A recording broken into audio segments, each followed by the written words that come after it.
Hello बच्चों, हम लोग अर्थमेटिक का लेवल 1 पढ़ रहे हैं और आज हम इसके तीसरे टॉपिक पार्टनरशिप के पार्ट 1 पे चर्चा करने वाले हैं।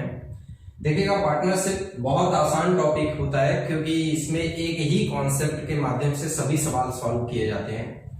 इसमें आपको बहुत ज्यादा परेशान होने की जरूरत नहीं है। कई बच्चे कई बार हमसे बोलते हैं कि सर पार्टनरशिप का टॉपिक बहुत कठिन लगता है। इसमें सिर्फ एक ही चीज की कठिनाई है, वो है कैलकुलेशन।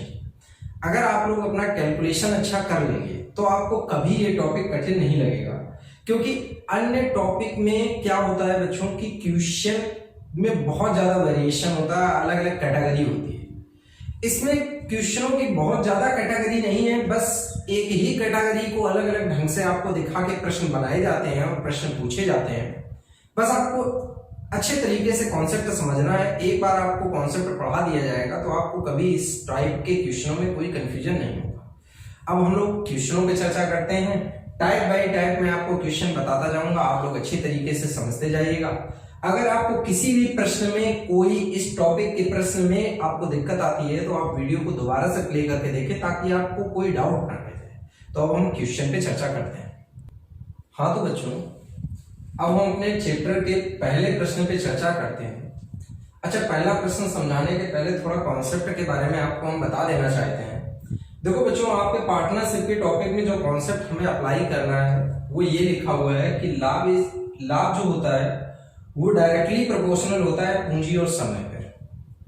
अब इसको हम आपको एक नॉर्मल भाषा में अगर समझाएं तो नॉर्मल भाषा में आप इस तरीके से समझ सकते हैं कि अगर कोई आदमी किसी दूसरे आदमी के साथ व्यापार शुरू करता है तो एक चीज स्पष्ट कर लीजिएगा कि जो आदमी अधिक पूंजी लगाएगा उसको अधिक लाभ मिलेगा, तो जो आदमी कम पूंजी लगाएगा उसको कम लाभ मिलेगा।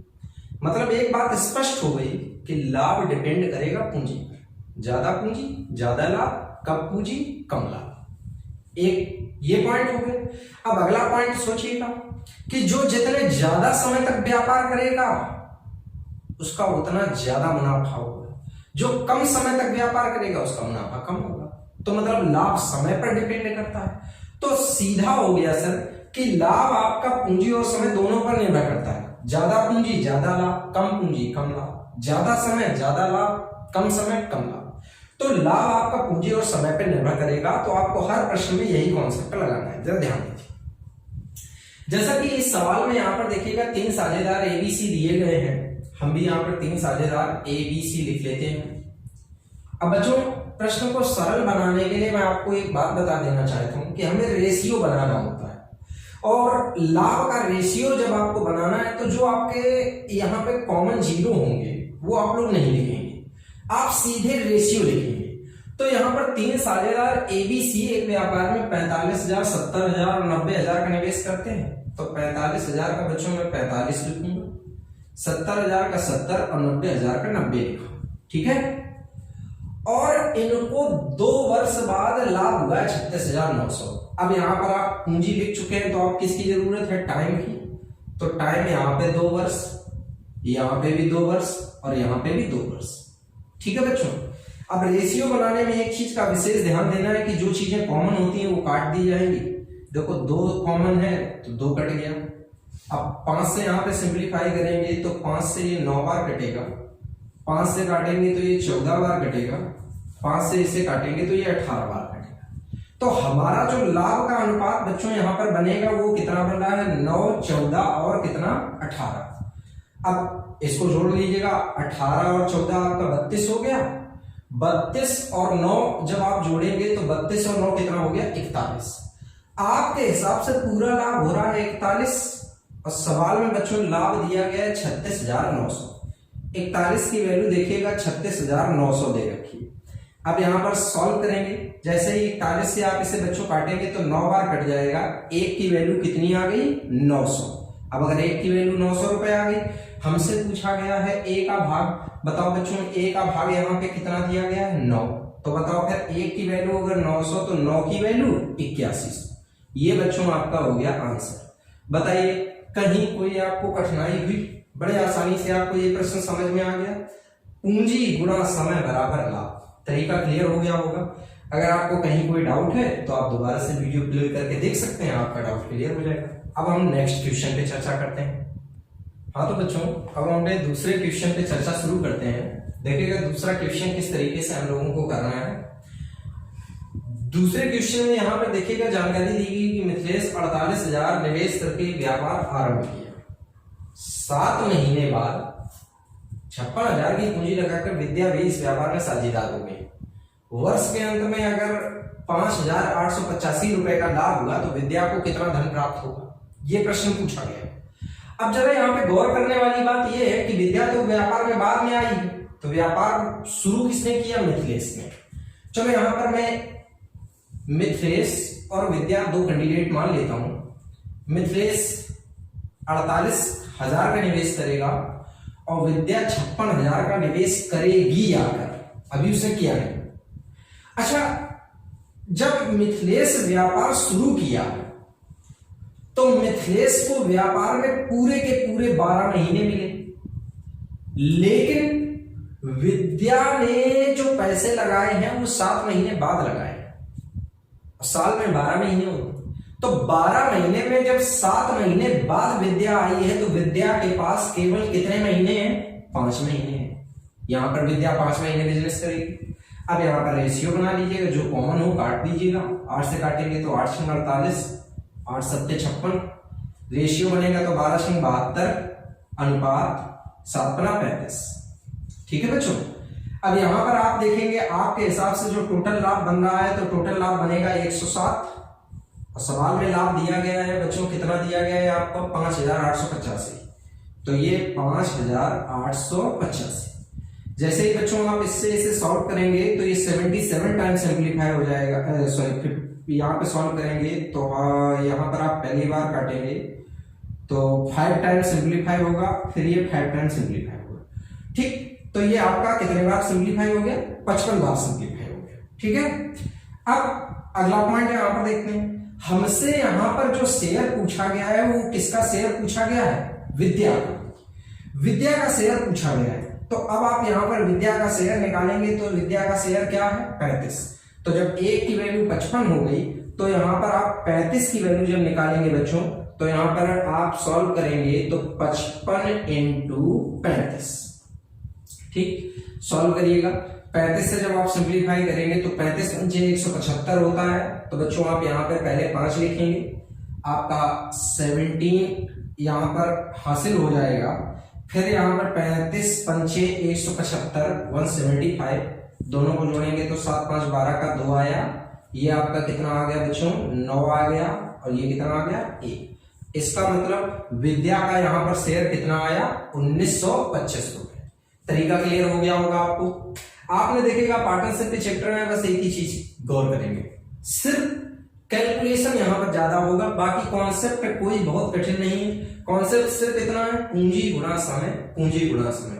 जैसे ही आप पूंजी गुणा समय करते हैं तुरंत आपको लाभ का अनुपात मिल जाता है। तरीका आपको क्लियर हो गया होगा। अब हम लोग अगले नेक्स्ट क्वेश्चन पे चर्चा करते हैं। ठीक, हाँ तो बच्चों अब हम अपने तीसरे क्वेश्चन पे चर्चा करने वाले हैं। देखिएगा तीसरा क्वेश्चन क्या दिया गया है। यहाँ पर जो तीसरा क्वेश्चन बच्चों दिया गया है वो तीसरा क्वेश्चन आपको ये दे रखा है। इन्होंने कहा है कि ए, बी तथा सी मिलकर एक व्यापार आरंभ करते हैं। आरंभ में ए कुछ पूंजी निवेश करता है।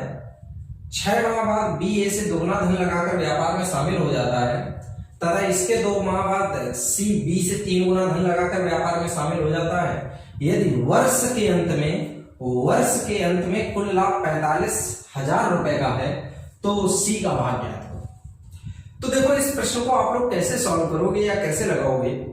प्रश्न की लैंग्वेज देखने में केवल कठिन है, बेहद आसान लैंग्वेज है, परेशान होने की जरूरत नहीं। सबसे पहले आप सवाल की पूंजी सेट कर दो, उसके बाद समय सेट कर देना, फिर आपका सवाल बिल्कुल कठिन नहीं रह जाएगा। देखना मैं कैसे सॉल्व करता हूं। ए बी सी 3 कैंडिडेट बेटा मैंने ले लिए। अब देखो बच्चों यहां पर इन्होंने पहले ने कहा क्या रखा, ए कुछ पूंजी लगाता है। अब हमें नहीं पता है कितनी लगाता है, मान लिया एक पूंजी लगाता है, लिखा है 6 माह बाद बी ए से दोगुना लगाएगा। तो ए से दोगुना बी लगाएगा तो क्या लगाएगा? 2 लगाएगा। और फिर लिखा है कि इसके 2 माह बाद सी बी से तिगुना लगाएगा। तो सी बी से तिगुना लगाएगा तो इसका तिगुना कितना हो गया? 6। तो देखो आपने ए से दुगना और बी से तिगुना कर दिया, तो सबसे पहले तो आपने इन्वेस्ट कर दिया। अब इन्वेस्ट करने के बाद आप टाइम को सेट करिएगा। देखिएगा ए व्यापार के आरंभ में पैसा लगाता है, तो जब ये व्यापार के आरंभ में पैसा लगाया है तो इसके पास तो कंप्लीट 12 महीने। भाई वर्ष में आपके कितने महीने होते हैं? 12 महीने होते हैं, तो इसके पास कंप्लीट 12 महीने।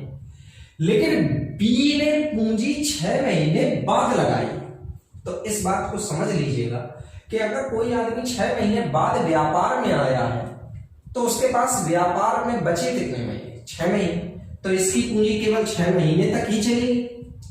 अच्छा, लिखा है कि इसके 2 माह बाद सी, इसके किसको इंडिकेट कर रहा है? बी को। बी के मतलब बी के 2 महीने बाद सी आया है, तो 6 तो इसके बीत गए, 2 और बीत गए, तो 8 महीने बाद सी आया। अब बच्चों जब 8 महीने बाद सी आया है तो 12 महीने में तो 8 महीने तो निकल चुके, तो बचे क्या महीने? 4, तो सी के पास आ गए 4 महीने। अब सॉल्व कर लीजिएगा।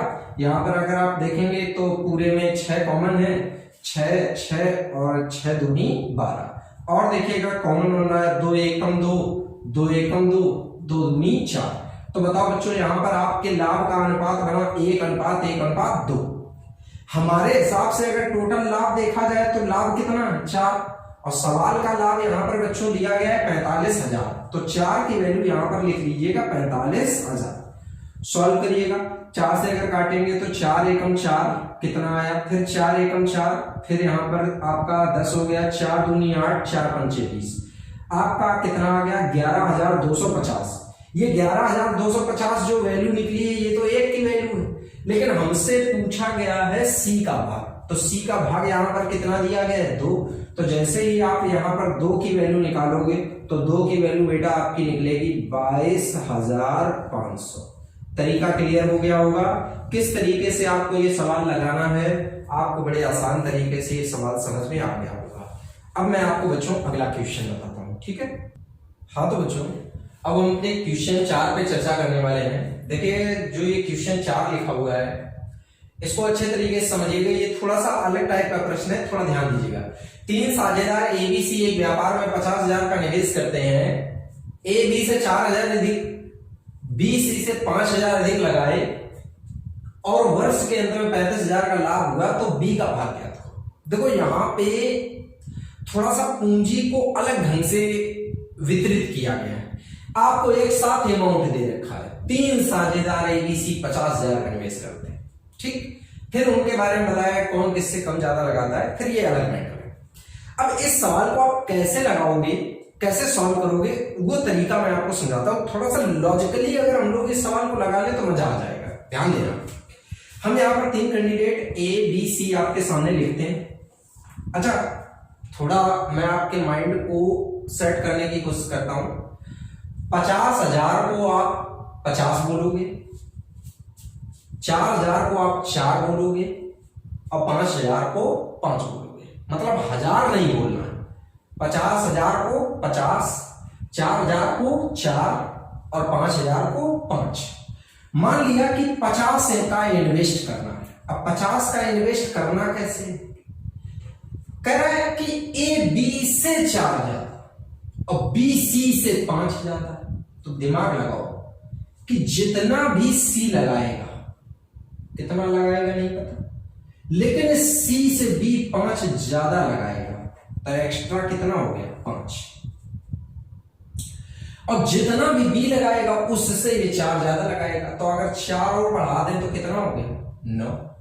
अब केवल ध्यान देना सभी लोग, अगर आप गौर कर पा रहे हैं तो अगर इधर का 9 और इधर का 5 अलग कर लिया जाए, अगर इसमें से 9 और इसमें से 5 को अलग कर लिया जाए तो ये बताओ तीनों पूंजी आपस में बराबर हो जाएंगी? अब यहीं पे आपको दिमाग लगाना है। हमने क्या किया कि 9 और 5 14 को अलग कर लिया, और 50 में से जैसे ही 14 कम होता है तो बचा कितना? 36, और 36 को तीनों में बराबर बांट दो तो ये 12, ए भी 12, लेकिन 12 में क्या एक्स्ट्रा? 5, तो 12 5 17, ए भी 12, लेकिन 12 और 9 कितना? 21। ये आपकी पूंजी का बंटवारा हो गया। इसका मतलब ये 21,000, ये 17,000, ये 12,000 लगाता है। अब आप चेक कर सकते हैं अपने कहे हुए स्टेटमेंट के अकॉर्डिंग अगर देखेंगे तो देखो बी सी से 5 ज्यादा है और देखो बी से ए का ज्यादा है 4। ठीक है, बस जो पूंजी का अनुपात है वही आपके लाभ का अनुपात बनेगा। तो पूरा जोड़ेंगे तो 50 की वैल्यू आपको दी गई है यहां पर, कितनी है आपको 35,000। 50 की वैल्यू 35,000, सॉल्व करेंगे 0 0 5 7 35, तो बताओ एक की वैल्यू 700। हमसे इस प्रश्न में पूछा गया है बी का भाग, तो बी का भाग यहाँ पे कितना है 17। तो यहाँ पर अगर हम 17 की वैल्यू निकालेंगे तो 17 7 119, मतलब यहाँ पर आपको बी की वैल्यू मिल गई 11,900। ये बच्चों आपका आंसर हो गया। आप एक बार इस स्थिति को दोबारा से समझ लीजिएगा ताकि आपको कंफ्यूजन ना रह जाए प्रश्न में। ए बी से 4 ज्यादा है, बी सी से 5 ज्यादा है। ठीक, तो मैं सी से उठाता हूं। सी ने कुछ इन्वेस्ट किया, सी से ये 5 ज्यादा, तो मैंने देखो 5 एक्स्ट्रा लिखा। बी से ये 4 एक्स्ट्रा, तो मैंने 4 और एक्स्ट्रा कर लिया, तो ये 9 एक्स्ट्रा हो गया। अब मैं फिर से बोलूंगा कि अगर इसका 9 और इसका 5 अलग कर लें तो तीनों बराबर, तो 9 5 14 आपने अलग किया तो 50 में से 14 अलग हो गया, तो बचा 36। 12 12 12 12 यहाँ पे, 12 5 17 यहाँ पे, 12 9 21 यहाँ पे। किस तरीके से मैंने पूंजी का बंटवारा किया आप लोगों को अच्छी तरीके से क्लियर हो गया होगा। और जो भी पॉइंट इस सवाल में नहीं क्लियर है आप फिर से इसको जब देखेंगे तो अच्छी तरीके से आपको क्लियर हो जाएगा। अब नेक्स्ट क्वेश्चन देखते हैं। हाँ तो बच्चों, अब हम 5वें क्वेश्चन पे चर्चा करते हैं कि 5वां क्वेश्चन किस तरीके से हमको दिया जाएगा और किस तरीके से हमें एग्जाम में करना है। लिखा है साझे के एक व्यापार में ए कुल पूंजी का 1/3 भाग 1/3 समय के लिए, बी पूंजी का 1/4 भाग 1/4 समय के लिए और सी कुल पूंजी का शेष भाग पूरे समय के लिए निवेश करता है, तो 17,000 के कुल लाभ में बी का भाग क्या था। बहुत आसान प्रश्न होता है, बस इस प्रश्न को सही तरीके से समझने की आवश्यकता है। केवल ध्यान से समझना, एक ही बार में आपको ये प्रश्न समझ में आ जाएगा। जरा ध्यान दीजिए। सबसे पहले यहां पर मैं आपके सामने 3 साझेदार सेट कर देता हूं। 3 साझेदार यहां पर ए बी सी है। अब ध्यान दीजिएगा, यहां पर आपको कहीं कोई पूंजी नहीं पता है, ना कोई समय के बारे में पता है, तो आप यहां पे करेंगे क्या, वो चीज आपको समझनी है। देखो यहां पे ए की पूंजी का 1/3 और बी की पूंजी का 1/4, तो अगर आप यहां पर पूंजी का आप लासा ले लें तो थोड़ा सा आपको आसानी होगी। तो माना पूंजी हो गई 3 चौको 12, जो डिनोमिनेटर में नंबर दिया गया है 3 और 4 का मैंने यहां पे लासा ले लिया।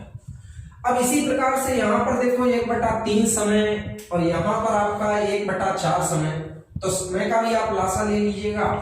तो यहां पर आप टाइम अगर मान लेंगे तो टाइम भी आप मान सकते हैं 12 माह। अच्छा, कई बच्चे ये सोच रहे होंगे कि आप हमेशा साल में सर 12 माह मानते हैं। यहाँ संयोग बस आपका 12 आया है, अगर एलसीएम बदल के 20 हो जाए तो 20 आपको मानना पड़ेगा। ठीक है बच्चों, तो यहाँ पे 20 महीने भी आप मानेंगे।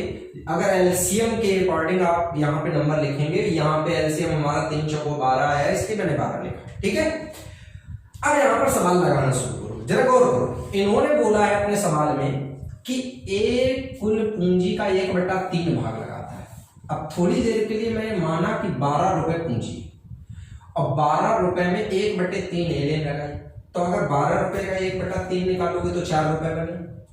ठीक, अब ए ने जो पूंजी लगाई है वो 1/3 समय के लिए लगाई है, तो अगर 12 महीने का 1/3 समय निकालोगे तो 4 महीने के लिए, तो 4 महीने के लिए पूंजी लगा दी।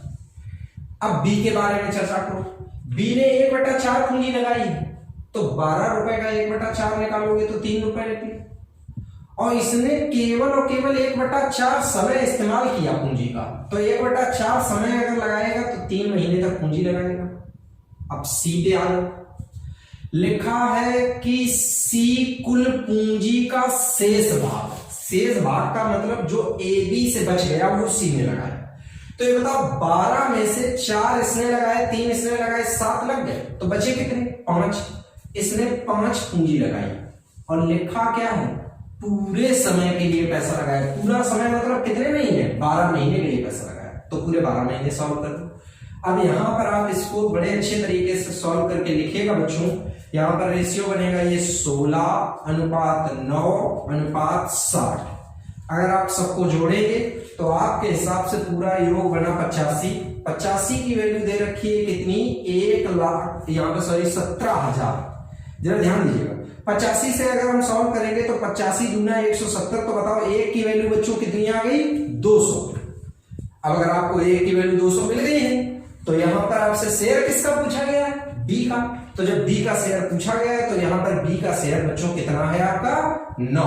तो बताओ फिर एक की वैल्यू 200 तो 9 की वैल्यू 1800, और ये बच्चों आपका हो गया आंसर। लॉजिक अच्छी तरीके से आपको क्लियर हो गया होगा। अगर आपको इस प्रश्न में कहीं कोई डाउट है तो फिर आप इसको दोबारा से प्ले करके देख सकते हैं और अच्छी तरीके से इस क्वेश्चन को क्लियर कर लीजिएगा। ठीक है, अब नेक्स्ट क्वेश्चन देखते हैं। हाँ तो बच्चों, अब हम अपने छठवें क्वेश्चन पे चर्चा करते हैं कि देखिएगा छठवां क्वेश्चन किस तरीके से आप करेंगे। ये थोड़ा सा अलग तरीके से लिखा गया है लेकिन कठिन नहीं है, केवल नॉर्मल तरीके से। मैंने आपसे पहले ही कह रखा है कि साझेदारी का चैप्टर कठिन नहीं है, सिर्फ उसको सही तरीके से समझाने और समझने की आवश्यकता है और बेहद आसान तरीके से आप चैप्टर को समझ सकते हैं। यहाँ पर बच्चों देखिएगा आपको दिया गया है कि ए तथा बी मिलकर एक व्यापार आरंभ किया। ए ने 36,000 रुपए 8 महीने के लिए निवेश किए, बी ने कुछ पूंजी लगाई 6 महीने के लिए, और बाद में लिखा है कि वर्ष के अंत में बी को कुल लाभ का 15/31 भाग मिला, तो बी ने कितना धन लगाया। तो ध्यान दीजिएगा, सबसे पहले तो आप यहां से स्टार्ट करिएगा। ए और बी दो कैंडिडेट हैं, इसने 36,000 की पूंजी लगाई है। अब यहां पर देखिएगा आपको अमाउंट निकालना है, इसलिए आप पूरा अमाउंट लिखेंगे 36,000, ठीक, और 8 महीने के लिए लगाया, ठीक है। इसके बाद बी ने पता नहीं कितनी पूंजी लगाई, यहां पे आप कोई भी वेरिएबल लिख सकते हैं, वेरिएबल लिख लीजिएगा, क्वेश्चन मार्क लगा दीजिएगा, कोई फर्क नहीं पड़ता है। और इसकी पैसे लगे हैं 6 महीने के लिए, ठीक। अब बाद में लिखा हुआ है कि जो लाभ है, लाभ में बी को 15/31 मिला। गौर करना, बी को कुल लाभ का 15/31 भाग मिला। गौर से पढ़ो, 15/31 भाग मिला कि 31 में से 15 मिला। अगर आप इसको ऐसा बोले तो ज्यादा सही है कि 31 में से 15 भाग किसको मिला, बी को। तो ये बताओ 31 में अगर 15 बी को मिला है तो 16 किसको मिला, ए को। अब आप इसको सही तरीके से लिख लीजिएगा और आसानी से आपका आंसर आ जाएगा। देखिएगा आप लिखेंगे तो 36,000 इंटू 8 बटे यहां पर x इंटू 6 बराबर 16/15। अब यहां पर सॉल्व करिएगा, अगर आप देखेंगे तो 6 से ये कटेगा 6 बार, ठीक है।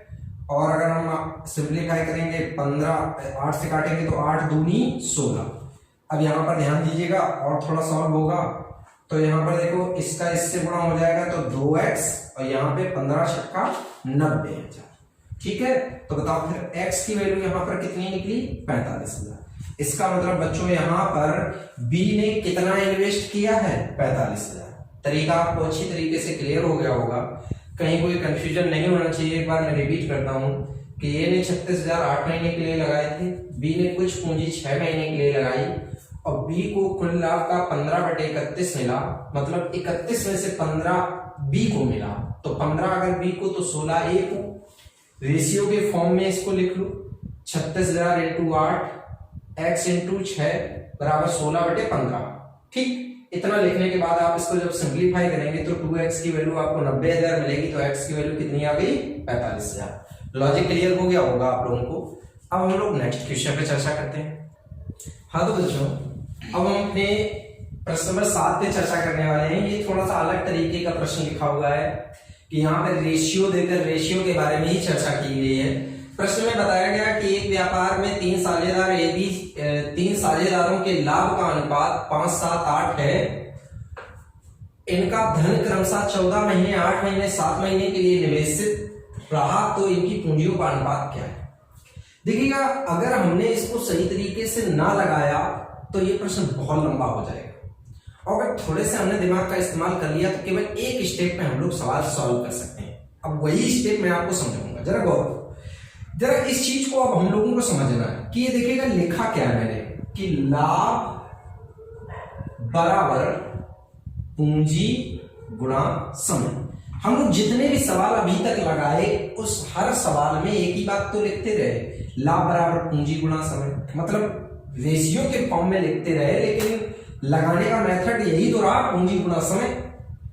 तो अब यहां पर अगर मैं आपसे पूंजी का जिक्र करूं तो पूंजी निकालने के लिए आप लोगों को क्या करना चाहिए कि पूंजी निकालने के लिए लाभ में किसका भाग दे दो, समय का। तो अगर यहां पर आप पूंजी का रेशियो लिखना चाहते हो तो तुरंत यहां पर आप लाभ में किसका भाग दे दो, समय का, और तुरंत आपका अनुपात किसका बनेगा, पूंजी का। तो लॉजिक क्लियर हो गया।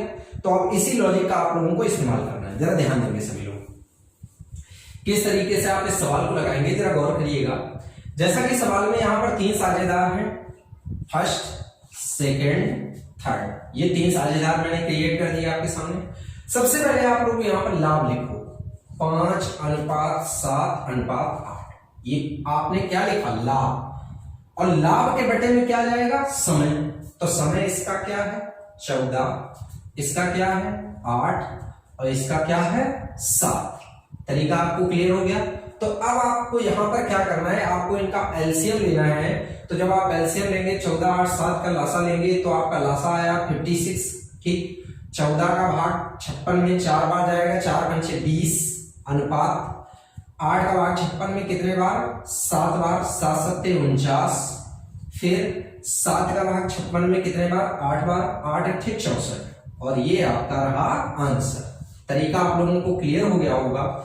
एक बार फिर से रिपीट करता हूं कि पूंजी निकालने के लिए लाभ बटे समय।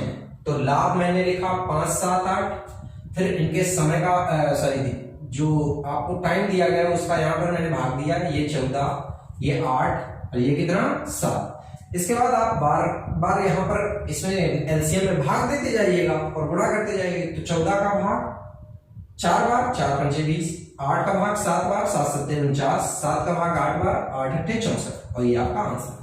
तरीका आप लोगों को क्लियर हो गया होगा और कोई डाउट भी नहीं रहा होगा। अच्छी तरीके से इस सवाल को समझ लीजिएगा और नोट कर लीजिएगा। ठीक है, अब नेक्स्ट क्वेश्चन। हाँ तो बच्चों, अब हम क्वेश्चन नंबर 8 की चर्चा करने वाले हैं। ये क्वेश्चन नंबर 8 थोड़ा सा अलग तरीके से लिखा गया है, मतलब अलग कैटेगरी का है।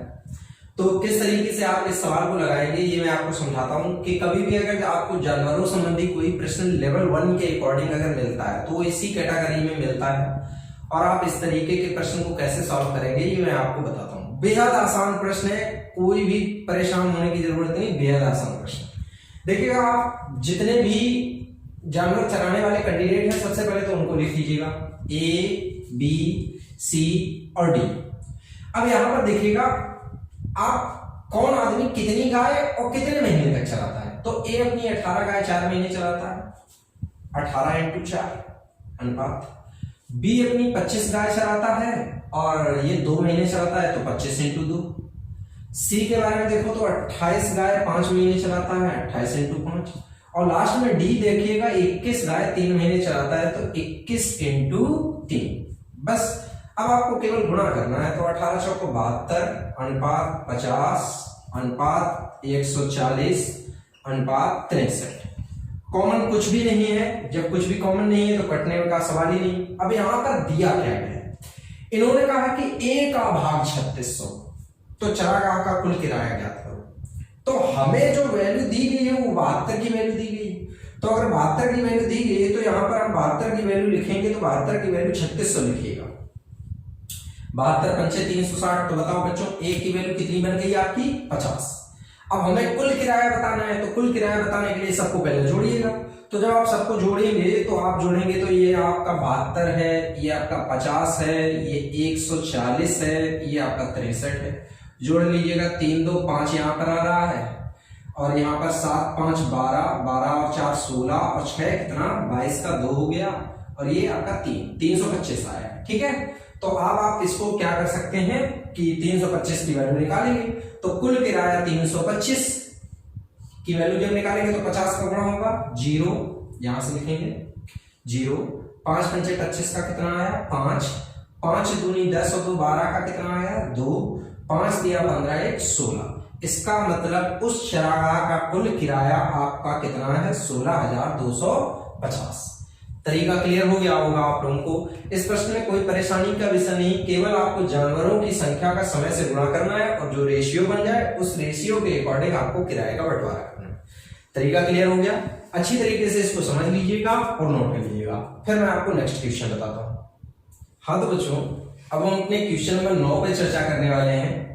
देखिएगा प्रश्न नंबर 9 किराए से रिलेटेड प्रश्न बनाया गया है। याद रखना है किराए वाला प्रश्न बेहद आसान होता है, बस सीधा एक कॉन्सेप्ट होता है कि किराए में एक चीज आपको ध्यान देना है कि जो आदमी किसी चीज का जितना उपयोग करेगा उसका वो उतना ही किराया देगा।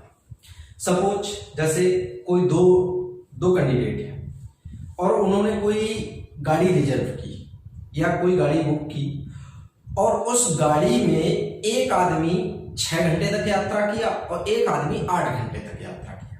अब स्पष्ट है कि 6 घंटे वाला कम किराया देगा, 8 घंटे वाला ज्यादा किराया देगा। तो किराया सीधे डिपेंड करता है टाइम पे।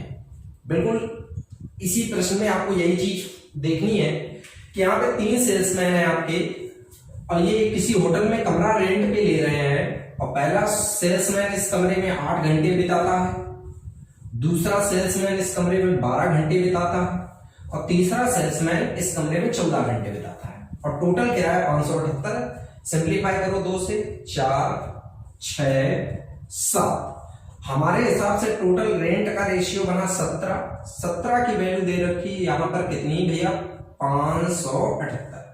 17 से काट लीजिएगा, 17 तिया 51, 17 चौको 68। एक की वैल्यू आपकी कितनी आ गई 34। अब हमसे पूछा गया तीसरा सेल्समैन कितना देखो, तीसरा सेल्समैन का शेयर कितना है 7। तो जब एक की वैल्यू 34 है तो आप 7 की वैल्यू भी निकाल सकते हैं। 7 चौको 28 का 8, 7 तिया 21 और 21 और 2 23। इसका मतलब हमारा तीसरा सेल्समैन 238 रुपए का पेमेंट करेगा। तरीका क्लियर हो गया होगा आप लोगों को। अच्छे तरीके से प्रश्नों को समझिएगा और आपको इस वीडियो में जो प्रश्न ना समझ में आए हो उस प्रश्न को वीडियो दोबारा से प्ले करके देखें ताकि आपको सारे क्वेश्चन अच्छी तरीके से समझ में आ जाए। ठीक है बच्चों।